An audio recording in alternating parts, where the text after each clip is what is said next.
Good mornings to all. Live IPO के YouTube channel में आप लोगों का स्वागत है। चलिए पर्टिकुलर बात कर लेते हैं। निफ्टी 50 आने वाले वीक में कहाँ पर कामकाज करेगी, क्या इसकी इम्पोर्टेंस लेवल है, वो सारे के सारे पॉइंट हम पर्टिकुलर इस वीडियो में हम डिस्कशन करने वाले हैं, राइट। तो सबसे पहले आपके सामने जो चार्ट ओपन हुआ है, it's a weekly time frame का चार्ट है, राइट। वीकली टाइम फ्रेम का चार्ट का मतलब होता है कि ये जो एक कैंडल है एक वीक के बराबर है। एक वीक मतलब मंडे से लेके फ्राइडे तक जो मार्केट्स का जो मूवमेंट्स होता है, उसकी ओपनिंग कहाँ है, उसकी क्लोजिंग कहाँ है, उसने हाई कहाँ लगाया, उसने क्लोज कहाँ पर गया, वो सारे के सारे जो इंफॉर्मेशन होती है वो एक कैंडल में हो जाती है, करेक्ट। अब सबसे इम्पोर्टेंट पॉइंट क्या है कि बहुत टाइम से मतलब ऑन एन एवरेज यहाँ से मार्केट का जो स्ट्रक्चर थोड़ा सा मूवमेंट चेंज हुआ है। वो आजकल जो एक नॉर्मल रिटेल ट्रेडर होता है, नॉर्मल रिटेल ट्रेडर हम किसको कहते हैं कि जो लोग पर्टिकुलर 1 लाख से लेके 5 लाख के आसपास की जो कैपिटल है उसके हिसाब से जो ट्रेड करते हैं, it's a normal retail trader. जब आप पर्टिकुलर 10 लाख या 50 लाख के आसपास जब आप ट्रेड करते हो, जो लोग 10 लाख या 50 लाख का जो कैपिटल यूज करके जो ट्रेडिंग करते हैं, उसको हम थोड़ा सा एडवांस ट्रेडर हम कह सकते हैं। प्रो ट्रेडर के लिए आपको मोर देन 1 CR के ऊपर का जो कोई ट्रेड करता है, इट्स अ प्रो ट्रेडर। और जो इंस्टीट्यूशनल होते हैं, इट्स 100 करोड़ 200 करोड़ 500 करोड़ का भी वो कैपिटल यूज करते हैं, राइट। ओके, तो हम बेसिकली यहाँ पर बात नहीं करेंगे, यहाँ पर भी बात नहीं करेंगे, हम यहाँ पर बात करेंगे, ठीक है। तो एक जो नॉर्मल रिटेल ट्रेडर होता है उसके पास कैपिटल बहुत कम होती है। हार्डली कोई ऐसा भी होता है जो 10,000 से ट्रेड करता है, 20K से भी ट्रेड करता है, 50K से भी ट्रेड करता है। तो बहुत कम कैपिटल में भी लोग ट्रेड करते हैं।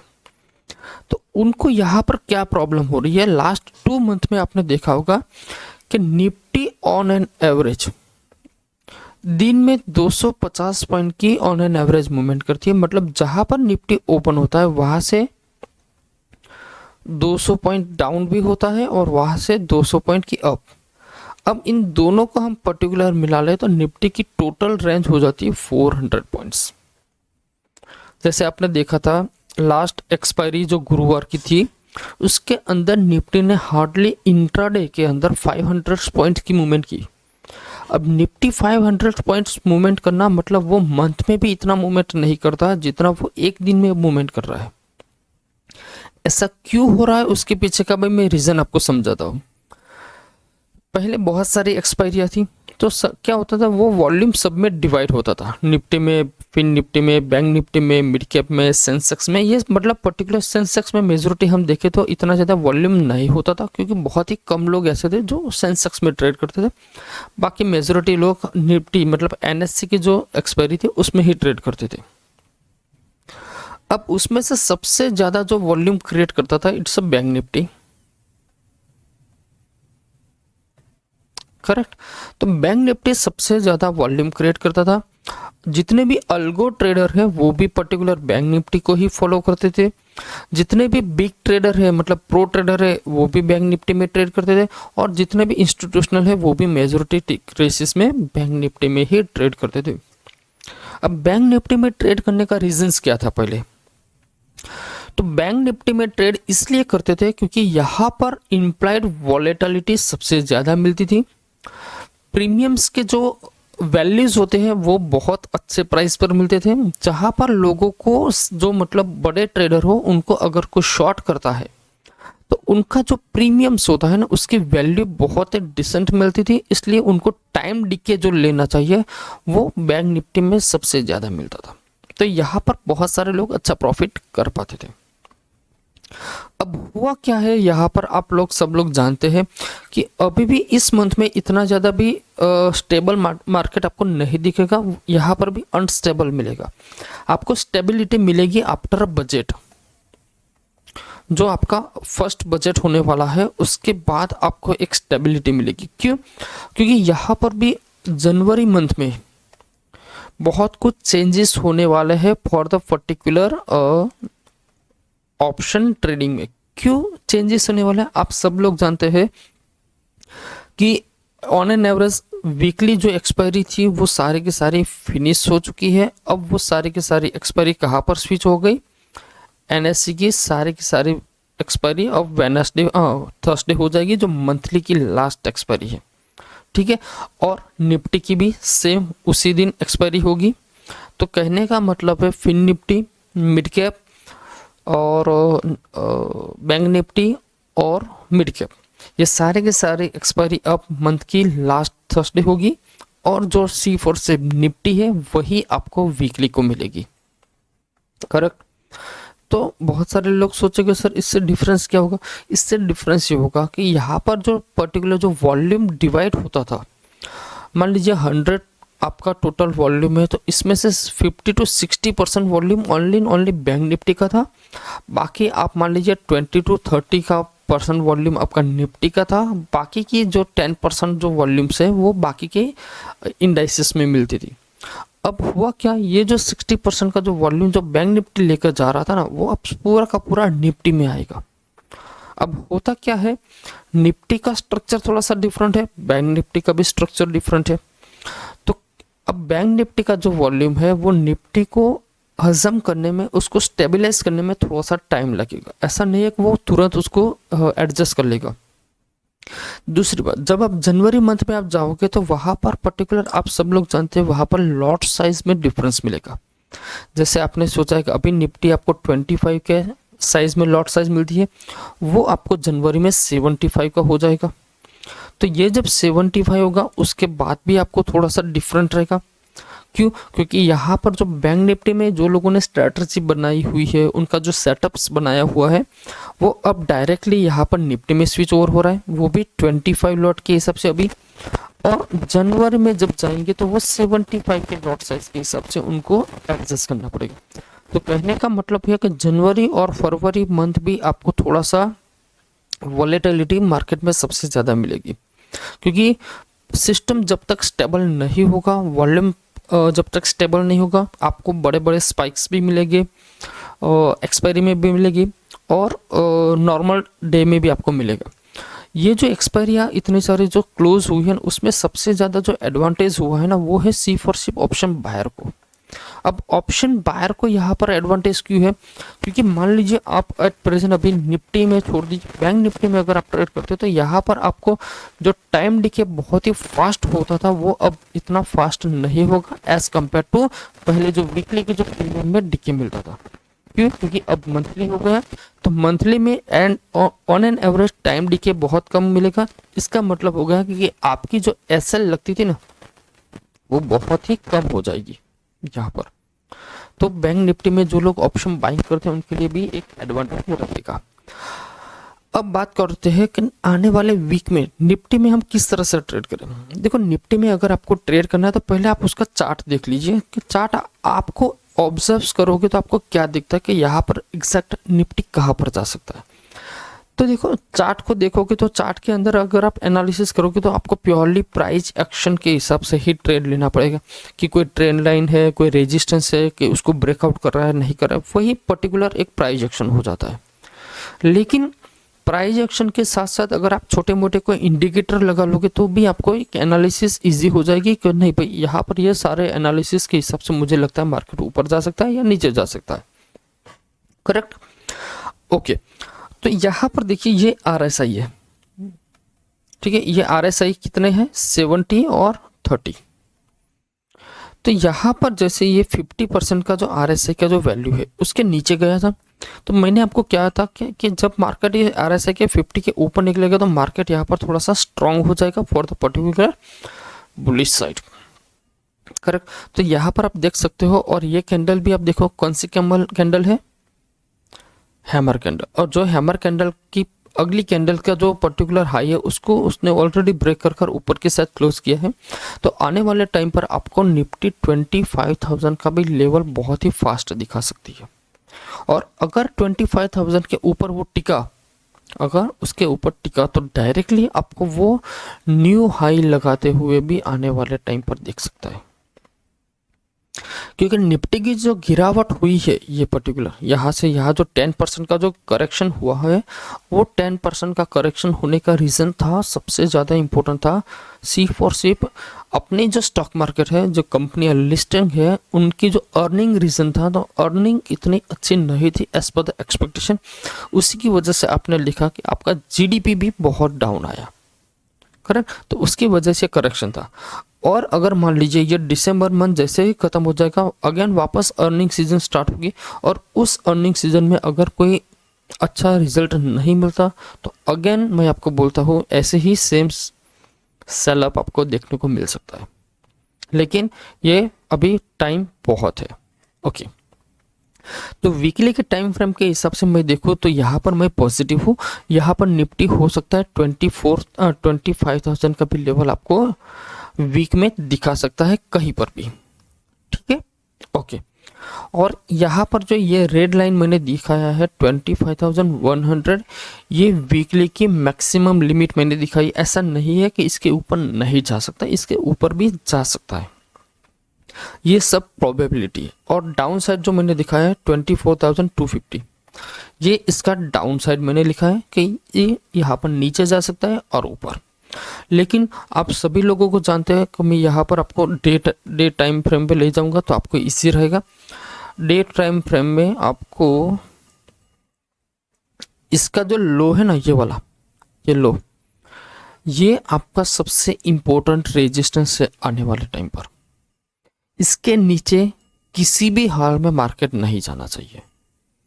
पहले हमारे लिए जो रेजिस्टेंस हुआ करता था ये वाला था, जो है 24,350। मार्केट किसी भी हाल में इसके नीचे क्लोज नहीं करना चाहिए। अगर इसके नीचे क्लोज किया तो फिर मार्केट में सेंटीमेंट और नेगेटिव हो जाएंगे, तो वो अगेन आपको 24,000 दिखा सकते हैं, और इसको ब्रेक किया तो अगेन वापस वही 22,800। और इस बार अगर इसने ये लेवल को ब्रेक किया 22,800, तो फिर आपको एक बड़ी करेक्शन आपको देखने को मिल सकती है, ठीक है। ओके, तो डे टाइम फ्रेम पे मैं अभी न्यूट्रल हूँ। क्या है? न्यूट्रल। डे में मैं वीक में पॉजिटिव हूँ, लेकिन डे में न्यूट्रल। हो सकता है मंडे आपको मूवमेंट ना मिले लेकिन ट्यूसडे आपको मूवमेंट मिल जाए, वेडनेसडे आपको मूवमेंट ना मिले लेकिन थर्सडे को मूवमेंट मिल जाए, ऐसा कुछ सिनेरियो हो सकता है, ठीक है। और ये जो पर्टिकुलर जो लेवल है, ये वाला लेवल समझ लीजिए 25,200, ये बहुत इंपॉर्टेंट लेवल है, क्योंकि मार्केट जब गिरा था तो एग्जैक्ट वही टाइम पर उसने रेजिस्टेंस लिया और मार्केट गिरा।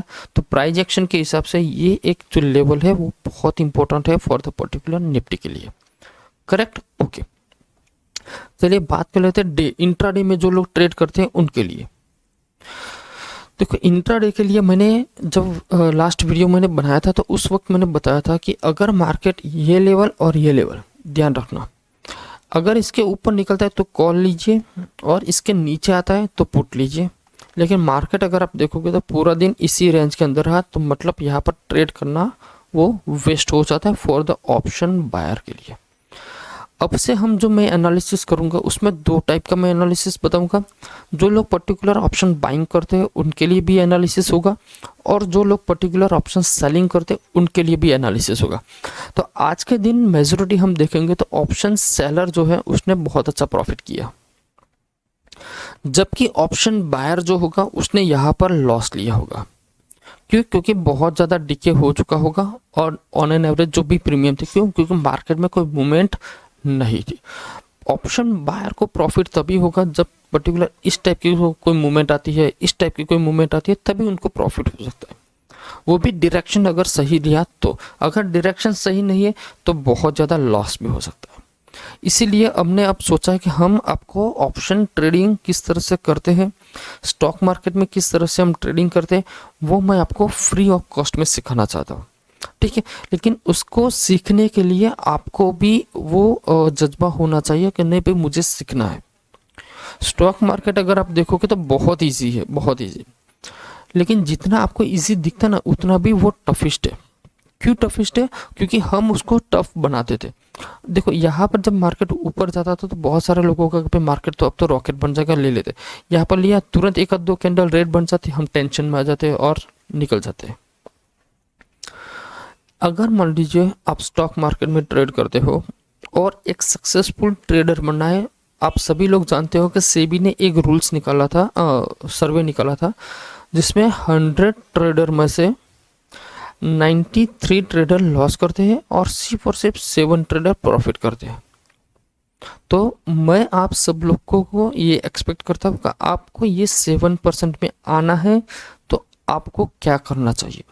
मैं ये नहीं बोल रहा हूँ कि ये 7% वाले जो लोग हैं बहुत ही ज़्यादा प्रॉफिट करते हैं, इसमें से हो सकता है 5% लोग ऐसे भी होंगे जो बहुत ह्यूज प्रॉफिट लेते हैं, और इसमें से हो सकता है 2 या 3% लोग ऐसे भी हो सकते हैं जो मामूली प्रॉफिट लेते हैं, जो 500 से लेके मैं बोलता हूँ 20,000 तक का भी प्रॉफिट हो सकता है।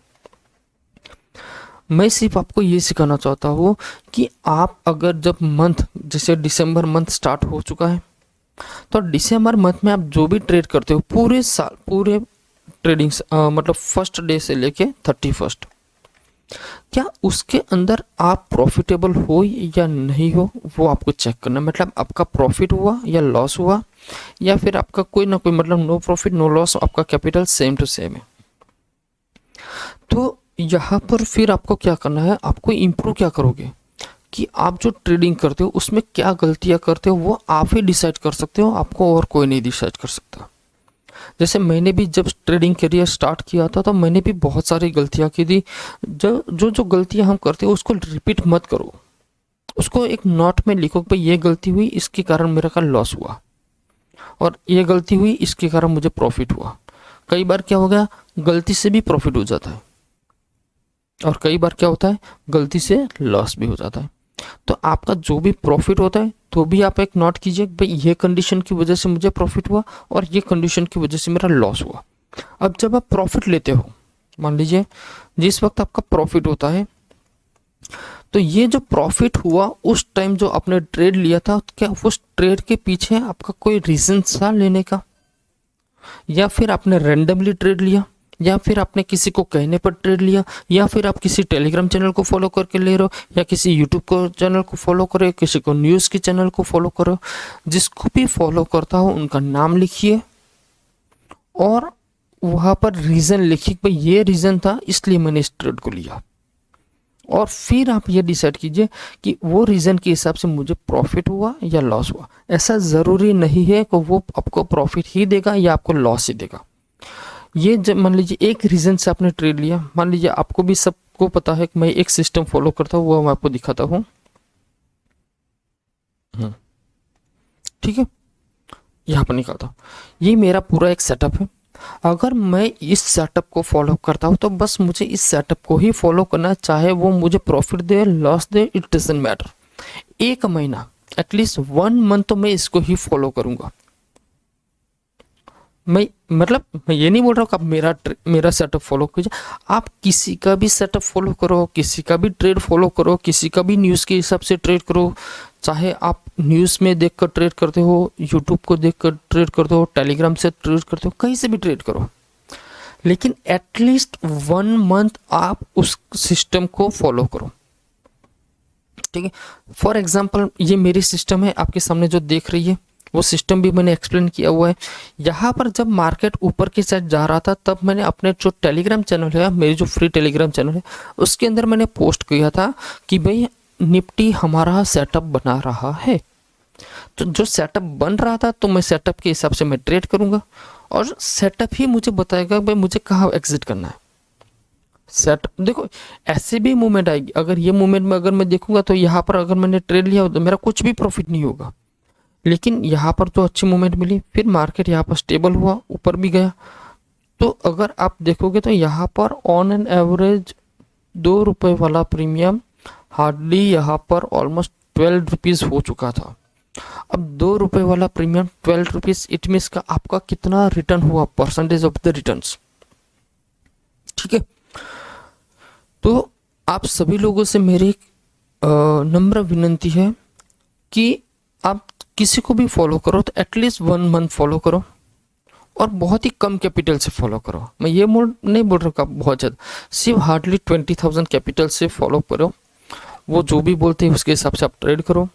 अगर आपको लगता है कि ये 20,000 में थोड़ा बहुत भी इंक्रीज हुआ है, मैं तो बोलूँगा 20,100 भी आपका हो रहा है, तो इसका मतलब ये सेटअप जो है या फिर वो सिस्टम जो है वो मेरे लिए थोड़ा बहुत कुछ काम करती है। फिर दूसरा मंथ ट्राई करो, हो सकता है 20,500 प्रॉफिट हो जाए, हो सकता है 30,000 भी हो सकता है।